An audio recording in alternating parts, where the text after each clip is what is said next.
नमस्कार, यूपीएससी समसामयिक विषयों की इस खास चर्चा में आपका स्वागत है। नमस्कार। आज तारीख है 26 सितंबर 2025 और हम आज के महत्वपूर्ण स्रोतों पर गहराई से बात करने वाले हैं। ये इस तारीख का भाग 1 है। बिल्कुल। और ये विश्लेषण, जैसा आप जानते हैं, खास तौर पर यूपीएससी उम्मीदवारों के लिए है। हाँ, और ये भी ध्यान रखें कि कुछ विषय शायद दोहराए जा रहे हों, मतलब आपके रिवीजन के लिए अच्छे हैं, और कुछ विषय बिल्कुल नए भी होंगे। हाँ, तो दोनों का एक अच्छा मिश्रण रहेगा। सही कहा।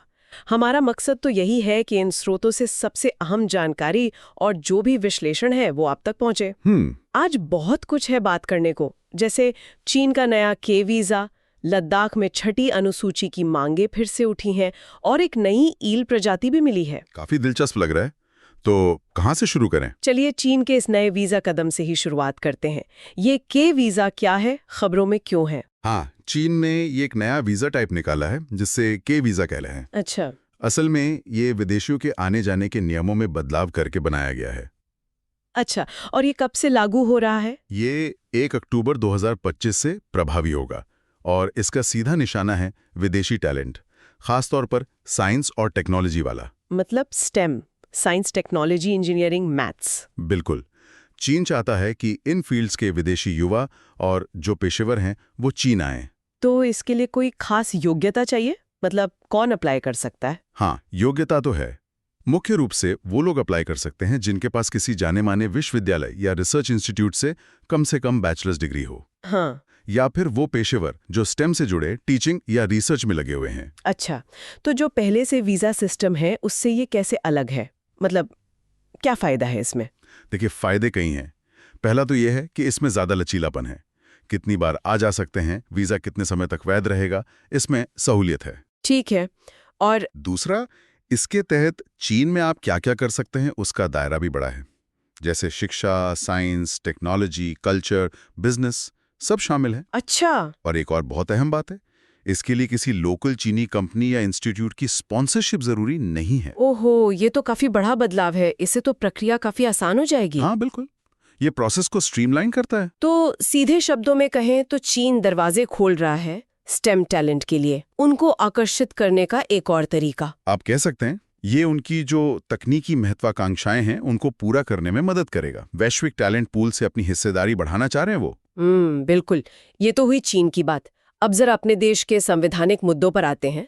लद्दाख। हाँ, लद्दाख में फिर से मांगे उठ रही हैं। वही, राज्य का दर्जा और संविधान की छठी अनुसूची में शामिल करने की मांग। हाल में कुछ तनाव भी देखा गया। तो ये छठी अनुसूची है क्या असल में? क्यों इतनी महत्वपूर्ण है? देखिए, छठी अनुसूची संविधान का एक अहम हिस्सा है, अनुच्छेद 244(2) और 275(1) के तहत। ये पूर्वोत्तर के कुछ जनजातीय क्षेत्रों के प्रशासन के लिए विशेष प्रावधान करता है। इसे बोर्दोलोई समिति की सिफारिश पर बनाया गया था। बोर्दोलोई समिति, संविधान सभा वाली? जी हाँ, वही। मकसद था कि इन इलाकों की जो विशिष्ट सांस्कृतिक पहचान है, जो जनजातीय आबादी है, उनके हितों की रक्षा हो सके। ये 1950 से ही लागू है। तो ये 5वीं अनुसूची से कैसे अलग है? वो भी तो जनजातीय क्षेत्रों के लिए है। मुख्य फर्क स्वायत्तता के लेवल का है। छठी अनुसूची में स्वायत्त जिला परिषदें, मतलब ऑटोनमस डिस्ट्रिक्ट काउंसिल्स या एडीसीज बनती हैं। अच्छा। और इन परिषदों को काफी ज्यादा अधिकार मिलते हैं, विधायी, न्यायिक, वित्तीय, सब तरह के। ये 5वीं अनुसूची से कहीं ज्यादा स्वायत्तता है। और ये अभी किन राज्यों में लागू है? अभी ये सिर्फ 4 राज्यों में है, असम, मेघालय, त्रिपुरा और मिजोरम। इन्हीं राज्यों के कुछ जनजातीय इलाकों में। अच्छा, सिर्फ 4 पूर्वोत्तर राज्य। हाँ, और इन क्षेत्रों में राज्यपाल को अधिकार होता है कि वो स्वायत्त जिले या क्षेत्र बना सकें, उनकी सीमाएं बदल सकें, नाम बदल सकें। और इन परिषदों की संरचना कैसी होती है? हर स्वायत्त जिले में एक जिला परिषद होती है। इसमें ज्यादा से ज्यादा 30 सदस्य हो सकते हैं। 30 सदस्य? हाँ, जिनमें से 4 को राज्यपाल नॉमिनेट करते हैं और बाकी वयस्क मताधिकार से चुने जाते हैं। और अगर जरूरत हो तो खास जनजातीय समूहों के लिए क्षेत्रीय परिषदें भी बन सकती हैं। और इनके पास शक्तियां क्या-क्या होती हैं? सुनने में तो काफी शक्तिशाली लगती हैं ये परिषदें। हाँ, काफी व्यापक शक्तियां हैं। जैसे ये जमीन, जंगल, रिजर्व फॉरेस्ट को छोड़कर विरासत, स्थानीय रीति रिवाज, इन सब पर कानून बना सकती हैं। अच्छा। बाहरी लोगों के व्यापार या साहूकारी को भी नियंत्रित कर सकती हैं। हाँ, पर राज्यपाल की सहमति जरूरी होती है। और न्याय के मामले में? ये स्थानीय विवादों के निपटारे के लिए गांव या जिला स्तर पर कोर्ट भी बना सकती हैं, लेकिन गंभीर अपराध इनके दायरे से बाहर होते हैं। इन्हें टैक्स लगाने, लैंड रेवेन्यू वसूलने और खनिज खनन को रेगुलेट करने का भी अधिकार है। और स्थानीय प्रशासन भी, जैसे स्कूल, डिस्पेंसरी? बिल्कुल, स्कूल, डिस्पेंसरी, बाजार, सड़कें, इन सब का प्रबंधन भी इनके जिम्मे आ सकता है। एक और अहम बात है ना कि संसद या राज्य के कानून यहाँ सीधे लागू नहीं होते। हाँ, ये बहुत महत्वपूर्ण है। संसद या राज्य विधानमंडल के कानून इन क्षेत्रों में या तो लागू नहीं होते या फिर कुछ बदलावों और अपवादों के साथ ही लागू होते हैं। और राज्यपाल प्रशासन की समीक्षा के लिए आयोग भी नियुक्त कर सकते हैं। तो वापस लद्दाख पर आते हैं। क्या इस अनुसूची को इन 4 राज्यों से बाहर भी लागू किया जा सकता है? संवैधानिक तौर पे हाँ। संसद चाहे तो संविधान में संशोधन करके किसी और क्षेत्र को भी इसमें शामिल कर सकती है। लद्दाख में यही मांग है कि वहां की जनजातीय आबादी के अधिकारों और पहचान की सुरक्षा के लिए इसे लागू किया जाए। पर यह मुद्दा, जैसा मैंने कहा, थोड़ा पेचीदा है। केंद्र सरकार ने DSIR, CSIR के लिए एक क्षमता निर्माण और मानव संसाधन विकास योजना को मंजूरी दी है। जी। क्या है ये योजना? हाँ, ये योजना CSIR यानी वैज्ञानिक और औद्योगिक अनुसंधान परिषद लागू करेगी और ये 15वें वित्त आयोग चक्र मतलब 2021-22 से 2020-25-26 तक चलेगी। और इसका दायरा कहाँ-कहाँ लागू होगी? दायरा काफी बड़ा है। देश के लगभग सभी R&D संस्थान, नेशनल लैब्स, राष्ट्रीय महत्व के संस्थान, सेंटर्स ऑफ एक्सीलेंस, यूनिवर्सिटीज, सब इसके तहत आएंगे। अच्छा, तो इसका लक्ष्य क्या है? क्या हासिल करना चाहते हैं इससे? मुख्य लक्ष्य है जो हमारे युवा और जोशीले रिसर्चर्स हैं उन्हें एक बड़ा मंच देना, चाहे वो यूनिवर्सिटी में हो, इंडस्ट्री में या किसी नेशनल लैब में, और उन्हें देश के जाने माने वैज्ञानिकों और प्रोफेसरों से मार्गदर्शन भी मिलेगा। फोकस रहेगा स्टेम पर। स्टेम मतलब मेडिसिन और मैथ्स भी जुड़ गया? हाँ, साइंस, टेक्नोलॉजी, इंजीनियरिंग, मेडिसिन और मैथमेटिकल साइंसेस, इन क्षेत्रों में विकास को बढ़ावा देना है। इसके तहत क्या-क्या किया जाएगा? कुछ खास कार्यक्रम है? हाँ, कई उपयोजनाएं हैं, जैसे डॉक्टरेट और पोस्ट डॉक्टोरल फेलोशिप दी जाएंगी।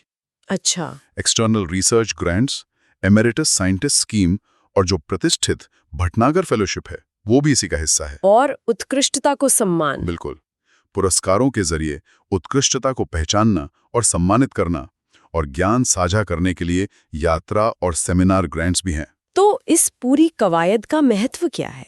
मतलब बड़ी तस्वीर में ये कहाँ फिट होती है? देखिए, भारत का एक लक्ष्य है कि प्रति 10 लाख आबादी पर रिसर्चर्स की संख्या बढ़ाई जाए। हाँ, ये सुना है। तो ये योजना उस लक्ष्य को पाने में सीधे मदद करेगी, और ये हमारे सतत विकास लक्ष्यों SDGs के लिए भी महत्वपूर्ण है। संक्षेप में कहें तो ये भारत के साइंटिफिक इकोसिस्टम में एक बड़ा निवेश है। नींव को और मजबूत करेंगे। निश्चित तौर पर ये भविष्य के लिए प्रतिभा तैयार करने जैसा है। वाह, ये तो वही भविष्य की तैयारी। अब एक मौजूदा खोज की बात करते हैं। जीव विज्ञान से जुड़ी एक वाकई रोमांचक खबर। बताइए। कन्याकुमारी के पास कोलाछेल तट पर वैज्ञानिकों ने एक नई ईल प्रजाति खोजी है और ये पंख रहित स्नेक ईल है। अरे वाह, ये तो वाकई दिलचस्प है। किसने खोजा इसे? राष्ट्रीय मत्स्य अनुवंशिक संसाधन ब्यूरो यानी NABFGR के शोधकर्ताओं ने, और इसका नाम रखा है एप्टेरिक्टस कन्याकुमारी। एप्टेरिक्टस कन्याकुमारी नाम भी जगह के नाम पर है। ये एप्टेरिक्टस जीनस की ईल है मतलब? हाँ, और दिखने में इसकी क्या खासियत है? कैसे पहचानेंगे इसे? हाँ, इसकी कुछ खास पहचानें हैं। जैसे इसका शरीर सुनहरा पीला होता है, सिर का निचला हिस्सा हल्का सफेद सा। अच्छा। निचले जबड़े पर पीली धारियां होती हैं और 3 खास काले धब्बे हैं, एक आंख के पीछे, एक मुंह के कोने पर जिसे रिक्टस कहते हैं, और एक रिक्टस के ठीक पीछे। तो ये धब्बे इसकी पहचान है। और जेनेटिकली क्या ये अलग है? हाँ, जेनेटिक विश्लेषण भी हुआ है। माइटोकॉन्ड्रियल CO1 जीन का विश्लेषण बताता है कि ये एक अलग प्रजाति है।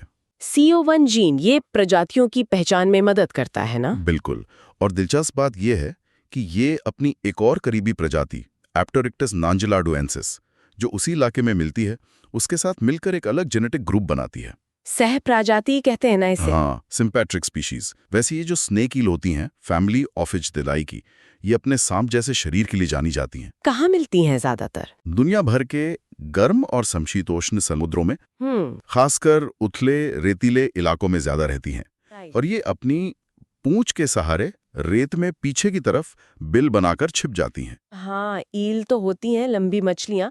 ये खोज तो हमारी समुद्री जैव विविधता की समृद्धि को दिखाती है। बिल्कुल, हर ऐसी खोज हमें याद दिलाती है कि अभी भी कितना कुछ है जानने को हमारे महासागरों में। सही कहा। चलिए अब जरा अर्थव्यवस्था और टैक्स सिस्टम की ओर मुड़ते हैं। नई दिल्ली में जीएसटी SATA का औपचारिक उद्घाटन हुआ है। हाँ, GS-8 यानी goods and services tax appellate tribunal. तो ये निकाय क्या है, क्या काम करेगा ये? ये जीएसटी कानून जो 2017 में आया था, उसके तहत बनाया गया एक वैधानिक निकाय है, मतलब कानून द्वारा स्थापित। और काम? इसका मुख्य काम है जीएसटी से जुड़े जो विवाद हैं, उनमें जो अपीलें आती हैं, उनकी सुनवाई करना। ये केंद्र और राज्य यूटी दोनों के जीएसटी कानूनों से संबंधित मामलों को देखेगा। तो ये अपील का दूसरा स्तर हुआ? हाँ, पहला स्तर विभागीय अपील का होता है, उसके बाद मामला GS-8 में आता है। इसकी संरचना कैसी होगी, कहाँ-कहाँ बेंच होंगी इसकी? देखिए, एक तो इसकी प्रिंसिपल बेंच होगी नई दिल्ली में, ठीक है। और इसके अलावा देश भर में 31 राज्योपीठे बनाने की योजना है, करीब 45 जगहों पर। अच्छा, काफी फैला हुआ नेटवर्क होगा। और इन बेंचों में कौन बैठेगा? जो प्रिंसिपल बेंच है दिल्ली में, उसमें एक अध्यक्ष होंगे, एक न्यायिक सदस्य और 2 तकनीकी सदस्य, एक केंद्र से और एक राज्य से। और राज्य वाली बेंचों में? राज्यपीठों में 2 न्यायिक सदस्य होंगे और 2 तकनीकी सदस्य, फिर से एक केंद्र से एक राज्य से। तो ये जो सदस्य होंगे, अध्यक्ष होंगे, इनकी नियुक्ति के लिए क्या योग्यताएं हैं? क्या कोई भी बन सकता है? नहीं, योग्यताएं काफी सख्त और विशिष्ट हैं। जैसे अध्यक्ष पद के लिए जरूरी है कि वो व्यक्ति या तो सुप्रीम कोर्ट का जज रहा हो या किसी हाई कोर्ट का चीफ जस्टिस। ओह, काफी ऊंचा पद। हाँ, न्यायिक सदस्य के लिए? न्यायिक सदस्य के लिए या तो हाई कोर्ट का जज होना चाहिए या फिर कम से कम 10 साल तक जिला जज या एडिशनल डिस्ट्रिक्ट जज रहा हो। और तकनीकी सदस्य? तकनीकी सदस्य केंद्र के लिए भारतीय राजस्व सेवा ग्रुप ए या किसी अखिल भारतीय सेवा का सदस्य होना चाहिए, जिन्हें जीएसटी प्रशासन का कम से कम 3 साल का अनुभव हो और उनकी कुल सेवा भी कम से कम 25 साल की हो, ग्रुप ए में। और राज्य वाले तकनीकी सदस्य? उनके लिए राज्य सरकार के वरिष्ठ अधिकारी या अखिल भारतीय सेवा के अधिकारी पात्र हैं, जिनका पद एडिशनल कमिश्नर VAT से ऊपर हो। उन्हें भी राज्य में जीएसटी या फाइनेंस और टैक्सेशन का 3 साल का अनुभव और कुल 25 साल की सेवा चाहिए। अच्छा, तो काफी अनुभवी लोग होंगे इसमें। इनका कार्यकाल कितना होगा? कार्यकाल 4 साल का होगा या फिर अधिकतम आयु सीमा तक, जो अध्यक्ष के लिए 70 साल और सदस्यों के लिए 67 साल है। और इनके पास शक्तियां क्या होंगी, कोर्ट जैसे? हाँ, जीएसटी को सिविल कोर्ट के बराबर शक्तियां प्राप्त हैं। वो आदेश पारित कर सकते हैं, मामले सुन सकते हैं, जुर्माना लगा सकते हैं, यहाँ तक कि रजिस्ट्रेशन भी रद्द कर सकते हैं। तो मुख्य बातें ये हैं: प्रिंसिपल बेंच दिल्ली में, सदस्यों के लिए उच्च न्यायिक या प्रशासनिक अनुभव जरूरी। इसका मतलब ये हुआ कि अब जीएसटी विवादों के निपटारे के लिए एक समर्पित विशेषज्ञ निकाय होगा। हाँ, उम्मीद यही है कि इससे मुकदमों का निपटारा तेजी से होगा, हाईकोर्ट्स पर बोझ कम होगा और व्यापार करने में भी आसानी होगी। बिल्कुल, ये एक जरूरी कदम लगता है जीएसटी व्यवस्था को और मजबूत करने के लिए। निश्चित रूप से। चलिए अब थोड़ा सा भूगोल का रुख करते हैं। हाल ही में उत्तर पश्चिमी वेनेजुएला में 6.2 तीव्रता का भूकंप आया। हाँ, USGS ने रिपोर्ट किया था। तो इस बहाने वेनेजुएला की ज्योग्राफी पर एक नजर डाल लेते हैं। कहाँ है वो देश, क्या खास है वहाँ? जरूर। वेनेजुएला दक्षिण अमेरिका के उत्तरी तट पर है। इसके पड़ोसियों की बात करें तो पूर्व में गुयाना है, दक्षिण में ब्राजील और दक्षिण पश्चिम और पश्चिम में कोलंबिया। और समुद्री सीमा? उत्तर में कैरिबियन सागर और अटलांटिक महासागर हैं। वहाँ की जमीन कैसी है? पहाड़, मैदान? काफी विविधता है। उत्तर पश्चिम में आपको एंडीज पर्वत मिलेंगे और माराकाइबो झील का निचला इलाका। अच्छा, एंडीज वेनेजुएला तक आते हैं? हाँ, एंडीज पर्वत श्रृंखला का उत्तरी छोर वहां तक जाता है। फिर देश के बीच में बड़े बड़े घास के मैदान हैं, जिन्हें लानोस कहते हैं। लानोस? ये नाम सुना है। हाँ, महत्वपूर्ण घास के मैदान है ये। और दक्षिण पूर्व में गुयाना हाईलैंड्स का पठारी इलाका है। नदियां और झीलें? रियो नीग्रो और ओरिनोको जैसी बड़ी नदियां हैं, जो कोलंबिया और ब्राजील के साथ सीमा भी बनाती हैं। झील की बात करें तो माराकाइबो झील है, जो दक्षिण अमेरिका की सबसे बड़ी झीलों में से एक है, और एक विशाल गुरी जलाशय भी है। और क्या है खास? वेनेजुएला के कंट्रोल में कई कैरिबियन द्वीप भी हैं। सबसे ऊंची चोटी है पिको बोलीवर। और हाँ, दुनिया का सबसे ऊंचा वाटरफॉल एंजल फॉल्स, वो भी यहीं गुयाना हाईलैंड्स में है। वाह, एंजल फॉल्स। और संसाधन तेल के लिए तो बहुत मशहूर है ये। बिल्कुल। वेनेजुएला के पास दुनिया के सबसे बड़े ज्ञात तेल भंडार हैं। इसके अलावा कोयला, लोहा, बॉक्साइट, सोना भी मिलता है। राजधानी कराकास है। तो यूपीएससी के नजरिए से लानोस घास के मैदान, एंडीज की उपस्थिति, माराकाइबो झील, एंजल फॉल्स और जाहिर है तेल भंडार, ये सब याद रखने वाली बातें हैं। हाँ, ये भौगोलिक विशेषताएं वहाँ की अर्थव्यवस्था और राजनीति को बहुत प्रभावित करती हैं। अब चलते हैं केरला। वहां से भी एक अच्छी खबर है, पर्यावरण और भूविज्ञान से जुड़ी हुई वर्कला क्लिफ। हाँ, वर्कला क्लिफ को यूनेस्को की विश्व धरोहर स्थलों की संभावित सूची मतलब टेंटेडन लिस्ट में शामिल किया गया है। ये क्या खास है इस क्लिफ में? क्यों इसे इतनी अहमियत मिल रही है? देखिए, वर्कला क्लिफ केरला में तिरुवनंतपुरम जिले में समुद्र तट के किनारे हैं। ये सीधी खड़ी चट्टानें हैं। इनकी खासियत ये है कि ये खास भूवैज्ञानिक काल मियोप्लायोसीन युग की चट्टानों को दिखाती हैं, जिन्हें वारकाली फॉर्मेशन कहते हैं। ये लगभग 2.5 करोड़ से 13 लाख साल पुरानी हैं। ओह, काफी पुरानी। हाँ, और यहाँ प्राकृतिक झरने भी हैं और पानी और हवा के कटाव से बनी अनोखी आकृतियां भी। तो ये वैज्ञानिक रूप से भी महत्वपूर्ण है और पर्यटन के लिहाज से भी। और क्या मिलता है इन चट्टानों में? इनकी परतों में जीवाश्म मिलते हैं, लैटेराइट और तलछटी परतें हैं, जो उस समय की जलवायु के बारे में बताती हैं। स्थानीय लोग इसे शिवगिरी तुरुतु भी कहते हैं। उनों को पवित्र माना जाता है, कहते हैं उनमें औषधीय गुण हैं। और पर्यावरण के लिहाज से ये क्लिफ एक महत्वपूर्ण जल वृत्त मतलब एक्विफर का काम करती हैं, पानी सहेजती हैं। यहाँ का जो माइक्रो हैबिटेट है उसमें खास तरह की बायोडाइवर्सिटी है और ये पानी के नीचे की चट्टानों को भी सपोर्ट करती हैं, जो मछुआरों के लिए जरूरी हैं। इसे पहले भी कोई मान्यता मिली है? हाँ, ये देश का 27वां राष्ट्रीय भूवैज्ञानिक स्मारक है।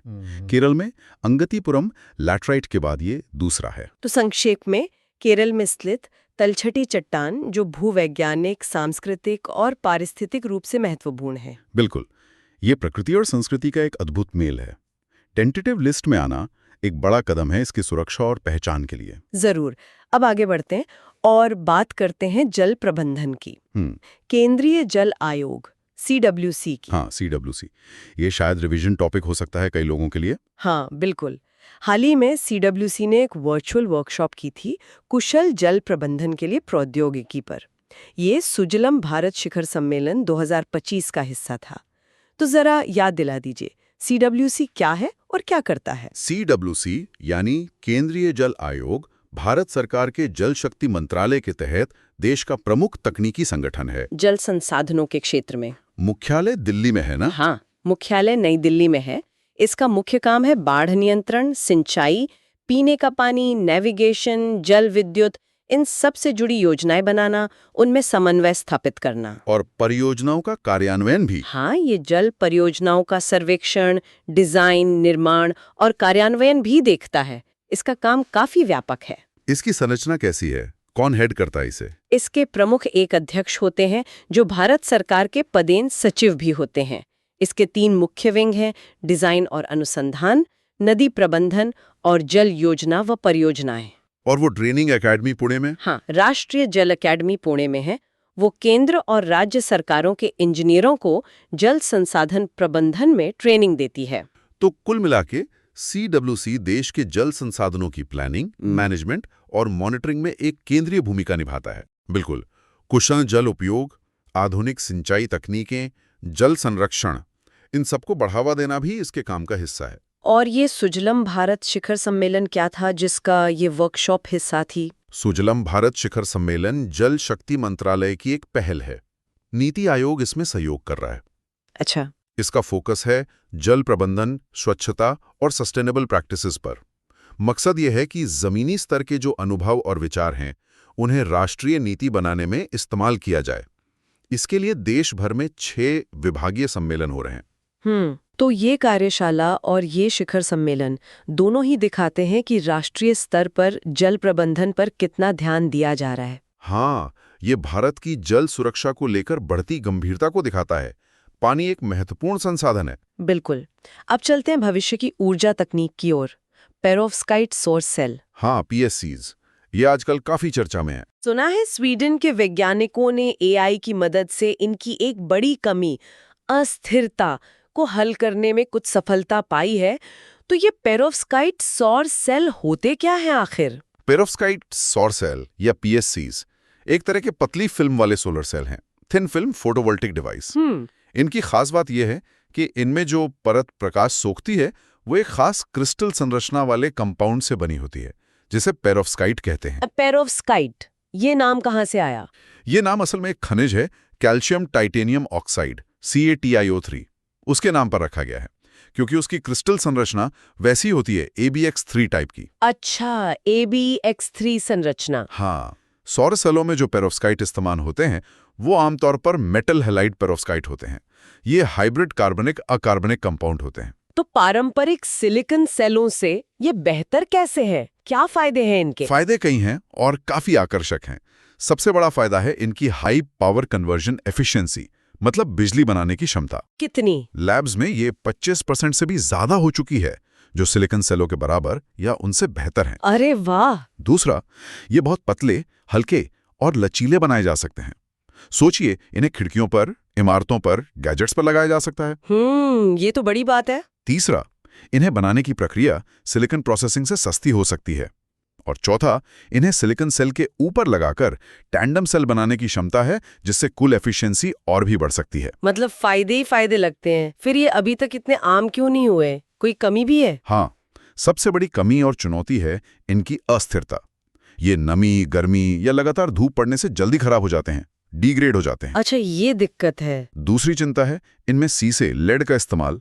लेड जहरीला होता है, तो पर्यावरण को लेकर चिंताएं हैं। तो पेरोव्स्काइट मतलब वो AbX3 संरचना वाला पदार्थ। PSCS अगली पीढ़ी की सौर तकनीक, जिसके फायदे हैं एफिशिएंसी, लागत, लचीलापन, पर चुनौती है अस्थिरता और लेड का इस्तेमाल। बिल्कुल, अगर ये स्थिरता वाली समस्या हल हो जाए, जैसा कि स्वीडिश वैज्ञानिक AI की मदद से करने की कोशिश कर रहे हैं, और लेड का कोई सुरक्षित विकल्प मिल जाए, तो ये सोलर एनर्जी में क्रांति ला सकते हैं। इस पर नजर रखनी होगी। चलिए अब आज के आखिरी विषय पर आते हैं, केंद्रीय फिल्म प्रमाणन बोर्ड CBFC। हाँ, CBFC, जिसे आमतौर पर सेंसर बोर्ड कह दिया जाता है। बिल्कुल। हाल में खबरें थीं कि CBFC ने कुछ फिल्मों पर काफी कैंची चलाई है, खासकर उन पर जिनमें जाति, पौराणिक कथाओं या राजनीति जैसे संवेदनशील मुद्दे थे। तो ये संस्था है क्या और कैसे काम करती है? देखिए, CBFC यानी central board of film certification सूचना और प्रसारण मंत्रालय के तहत एक स्टैट्यूटरी बॉडी है, मतलब कानून द्वारा स्थापित। इसका काम सिनेमैटोग्राफ एक्ट 1952 और उससे जुड़े नियमों के तहत होता है। जैसा आपने कहा, लोग इसे सेंसर बोर्ड कहते हैं, पर इसका मुख्य काम सेंसर करना नहीं, बल्कि फिल्मों को सार्वजनिक प्रदर्शन के लिए प्रमाणित करना है, सर्टिफाई करना। तो इसकी भूमिका क्या है और इसमें कौन लोग होते हैं? भारत में कोई भी फिल्म बिना CBFC सर्टिफिकेट के पब्लिकली रिलीज नहीं हो सकती। बोर्ड में एक अध्यक्ष होते हैं और 12 से 25 सदस्य, जिन्हें केंद्र सरकार नियुक्त करती है। इसके 9 रीजनल ऑफिस भी हैं। फिल्मों को जांचने में मदद के लिए सलाहकार पैनल भी होते हैं। और ये सर्टिफिकेट कितने तरह के होते हैं? मुख्य रूप से 4 श्रेणियां हैं। U यानी यूनिवर्सल, कोई भी देख सकता है। UA मतलब 12 साल से कम के बच्चे पेरेंट्स के साथ देखें। A यानी एडल्ट्स ओनली, और S मतलब किसी खास ग्रुप के लिए प्रतिबंधित, जैसे डॉक्टर्स या इंजीनियर्स के लिए। हाँ, और अब कुछ नई उप श्रेणियां भी आई है ना, UA 7+, 13+, 16+। जी हाँ, 2023 के संशोधन में ये जोड़ी गई हैं ताकि वैश्विक मानकों के करीब आ सकें। तो इसका मुख्य उद्देश्य क्या बताया जाता है? क्या ये किसी फिल्म को बैन कर सकता है? इसका घोषित उद्देश्य है यह सुनिश्चित करना कि फिल्में सार्वजनिक प्रदर्शन के लिए उपयुक्त हों, कानून का पालन करें और पब्लिक ऑर्डर, डिसेंसी, मोरालिटी को नुकसान न पहुंचाएं।